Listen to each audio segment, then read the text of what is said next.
দুই দশকের ঘনিষ্ঠতা, অভিন্ন স্বার্থে কাঁধে কাঁধ মিলিয়ে চলা, অথচ এখন সেই সম্পর্কের ভেতরে জমছে অবিশ্বাস। যুক্তরাষ্ট্র আর ভারতের সেই আলো ঝলমলে কূটনৈতিক মধুচন্দ্রিমা তবে কি ফুরিয়ে আসছে? হোয়াইট হাউসে পাকিস্তানের সেনাপ্রধানকে মধ্যাহ্নভোজে আমন্ত্রণ, ভারতের বিরুদ্ধে 25% শুল্ক আরোপ, চীনের সাথে মার্কিন গোপন চুক্তির সম্ভাবনা, আর সেই সাথে তাইওয়ানের নেতাকে আমেরিকা ঢুকতেই না দেয়া, এই ঘটনাগুলো ভারতের কূটনৈতিক গায়ে কাঁটা তুলছে। প্রিয় দর্শক, আজকের এই প্রতিবেদন জুড়ে থাকছে কিভাবে মোদি ট্রাম্প সম্পর্কের মোহভঙ্গ হয়েছে, কেন আমেরিকা পাকিস্তানের প্রতি হঠাৎ নমনীয়, চীনের সাথে মার্কিন সমঝোতা ভারতের কপালে কি বার্তা দিচ্ছে, আর ভবিষ্যতে ভারত মার্কিন সম্পর্ক কি সত্যি ভাঙনের পথে। এসব কিছুর গুরুত্বপূর্ণ আলোচনা করব আজ। তো চলুন শুরু করা যাক।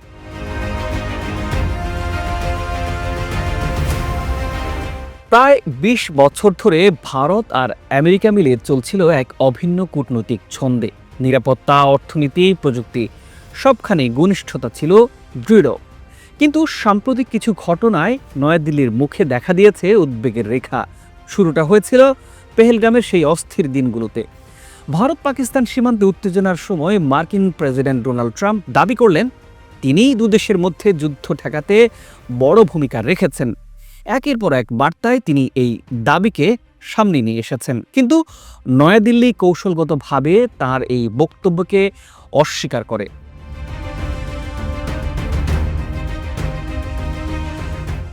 ট্রাম্পের vice president JD Vance Kashmir ইস্যুতে মধ্যস্থতার প্রস্তাব দিয়ে পরিস্থিতিকে আরও জটিল করে তোলে। অথচ নয়াদিল্লি স্পষ্ট জানে কাশ্মীর কোনো আন্তর্জাতিক আলোচনার টেবিলের বিষয় নয়। 1962 সালে ব্যর্থ হ্যারিম্যান স্যান্ডিস মিশনের পর থেকে ভারত এই বিষয়ে সবসময় স্পষ্ট অবস্থান নিয়েছে। তবে সবচেয়ে বড় ধাক্কা আসে তখনই যখন ট্রাম্প আমন্ত্রণ জানান পাকিস্তানের সেনাপ্রধান আসিম মুনিরকে হোয়াইট হাউসে মধ্যাহ্নভোজে।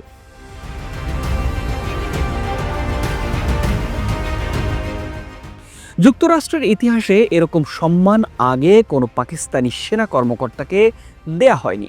এটা ছিল নয়াদিল্লির জন্য এক অঘোষিত বার্তা। এখনও পর্যন্ত ট্রাম্প প্রশাসন ভারতীয় মাটিতে কোনো মার্কিন রাষ্ট্রদূত পাঠায়নি। এমনকি দক্ষিণ ও মধ্য এশিয়া বিষয়ক সহকারী পররাষ্ট্রমন্ত্রী পদটিও ফাঁকা আছে। এই শূন্যতা শুধু প্রতীকী নয়, এটা দ্বিপাক্ষীয় সম্পর্কের অগ্রগতির ক্ষেত্রে এক বড় বাধা। অর্থনৈতিক ফ্রন্টেও শুরু হয়েছে নানা ধরনের চাপ। ভারতীয় রপ্তানি পণ্যের উপর 25% শুল্ক আরোপ করে দিয়েছেন ট্রাম্প প্রশাসন। পেছনে যুক্তি দেখিয়েছেন ভারত রাশিয়া থেকে পেট্রোলিয়াম আর অস্ত্র কিনছে, কিন্তু এমন প্রকাশ্য অভিযোগ কূটনৈতিক সম্পর্কের চেনা নিয়ম ভেঙে দিয়েছে।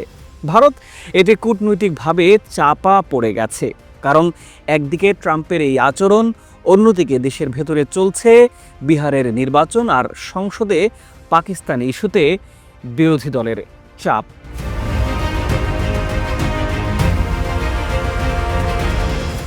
এর মধ্যে আমেরিকার সাথে চুক্তির পথে হাঁটাও মোদির পক্ষে কঠিন হয়ে পড়ে। তবে মোদির উদ্বেগের কেন্দ্র শুধু ট্রাম্প নয়, তার চেয়ে বড় ছায়া ফেলেছে চীন।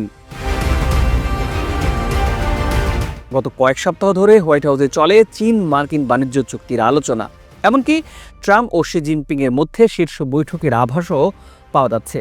একের পর এক বার্তা আসছে বেজিং ঘনিষ্ঠ মনোভাবের। তা না হলে কেন তাইওয়ানের প্রেসিডেন্ট লাই চেং থেকে আমেরিকার স্টপ ওভার করতে দেয়া হলো না? ভারত এসব দেখে মনে করছে চীনের সাথে সমঝোতা করতে গিয়ে ট্রাম্প প্রশাসন ভারতকে একরকম পাশে সরিয়ে রাখছে। এই আশঙ্কা একেবারে নতুন কিছু নয়। নয়াদিল্লি বহুদিন ধরে ভয় পেয়ে আসছে, যদি কোনোদিন মার্কিন যুক্তরাষ্ট্র চীনের সাথে সমঝোতায় পৌঁছে যায় তাহলে ভারত হয়ে পড়বে একা। সেই আশঙ্কা যেন এবার বাস্তবে রূপ নিতে শুরু করেছে। 30 জুলাই ট্রাম্প হঠাৎ তার এক্স অ্যাকাউন্টে ঘোষণা দেন তার প্রশাসন পাকিস্তানের তেল অনুসন্ধান আর উন্নয়ন নিয়ে একটি চুক্তিতে পৌঁছেছে।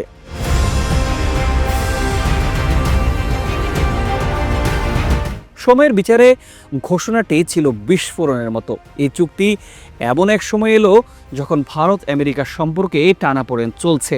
নয়াদিল্লির দৃষ্টিকোণ থেকে এটি শুধু অর্থনৈতিক নয়, বরং কৌশলগত আঘাত হিসেবেই ধরা পড়েছে।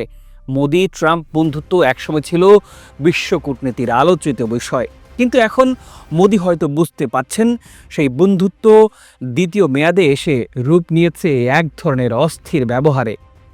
আর ট্রাম্প তার স্বল্পমেয়াদী লাভের রাজনীতি গত 2 দশকের স্থিতিশীল ভারত মার্কিন সম্পর্কের মূলে কুঠারাঘাত করতে পারে।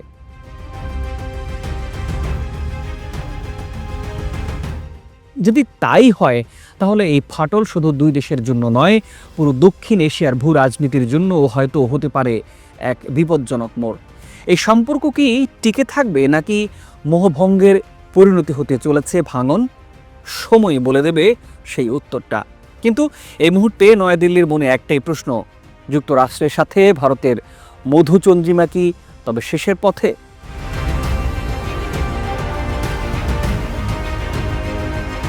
প্রিয় দর্শক, আপনি কি মনে করেন বিষয়টি নিয়ে? কমেন্ট করে জানাবেন। আজ এ পর্যন্তই। ভালো থাকুন, সুস্থ থাকুন। দেখা হবে পরের ভিডিওতে।